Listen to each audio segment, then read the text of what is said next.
Richard Deitch real quick. Somebody tweeted me and says, if the U.S. were to make the World Cup final, do you think the TV numbers would compare to the Super Bowl? Yes, he said. You're kidding. That's absurd. He said, I'm not sure. I'm not saying 111.5. The guy says, how many people would watch? He says, 91.5 million Americans would watch the World Cup final. I mean, come on. Joe's in Westminster. Hey, Joe. Hi, boys. How are you doing? Good morning. Joey, does this mean you qualify for getting a pair of balls with this new operation procedures? What's that again? Does this mean that you might qualify to get a pair of balls? Yes, I'm going to apply for one. Hopefully they'll take money out of your check to play for my I'll balls. tell you what. I could use a new penis. I'm kind of sick of this one. Really? Yeah, I think we've had enough. I thought you wanted to be done with it totally. You said No, I'm if thinking you could now, possibly like. since I can pay for it, how about a fresh new penis? Do I qualify? What about, I'm just saying, hold on, right? What, too much mileage on yours? Yeah, let's have it traded in. I mean, you need a transgender thing psychologically. You don't feel like it, right? Guys, Or, by the way, would have a better self-image. bald guys who might need a hair restoration from what do you call it? Tummy, Eyelift? or something.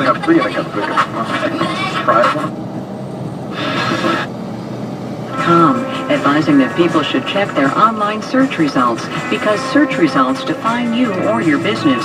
Learn more at reputation.com. Education reporting on Marketplace is supported in part by the Kresge Foundation, working to expand opportunities in America's cities. More at kresge.org. Federal communications regulators on Friday proposed spending $1 billion to get wireless internet to 10 million more public school students by the academic year after next. Marketplace's Adrian Hill is covering this intersection of technology and education as part of a project we are calling Learning Curve. Hi, Adrian. Hey, David. So how many schools don't have the infrastructure that would allow the students easy access to the internet wirelessly?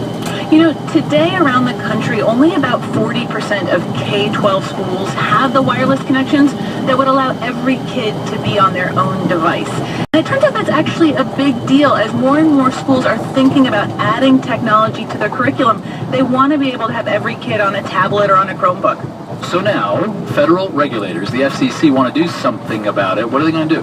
Well, since the 90s, there's been a program known as E-Rate. It's basically a government subsidy program to help schools and libraries get online. And we're talking a $2+ billion program. But right now, it prioritizes schools getting wired instead of the connections actually inside the schools. If this regulation goes through, it would allow some of that E-Rate money to go to these Wi-Fi connections. And this is part of a larger plan to get more classrooms online? It is. The FCC has been reviewing the E-Rate program since last year. The White House actually announced a plan it calls Connect Ed, which wants to get 99% of kids connected to broadband and wireless networks by 2018. And if my ship comes in and it's my personal goal to get every child K through 12 in a public school in this country online, what would I have to spend? You'd need a big ship. You'd need a big ship. It's not going to be cheap. According to a recent study, around $3 billion over the next 4 years to get schools broadband and wireless connections. Marketplace's Adrian Hill with the Project Learning Curve here at Marketplace. Adrian, thank you. You're welcome.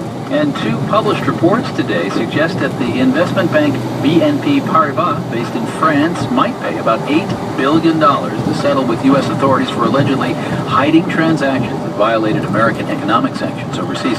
30 specific employees would be banned from working at the bank. Most have already left. But there's also another piece of the proposed penalty that seems innovative. BNP could get banned for 1 month from conducting business in U.S. dollars.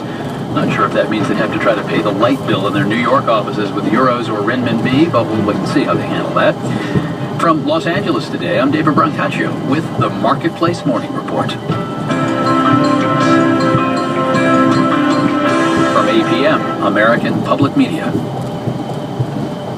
Support for NPR comes from NPR member stations and from Angie's List, connecting consumers with user-reviewed contractors, an online marketplace, and concierge support for home improvement services. AngiesList.com. From America's Natural Gas. Learn how UPS is reducing emissions in communities with their growing fleet of natural gas vehicles. Thinkaboutit.org. And from the investment firm of Raymond James, Wealth Management, Banking, and Capital Markets. Learn more at lifewellplan.com. This is NPR. WGBH News tells in-depth stories of what's happening in and around Boston. From our civic life to higher education, stories you'll find every day on WGBH Radio, TV, and at WGBHnews.org. Support for WGBH comes from you and Brigham and Women's Hospital, committed to providing comprehensive OBGYN care to women for over 180 years, including innovative treatments for infertility, childbirth, and gynecologic surgery. More at brighamandwomens.org.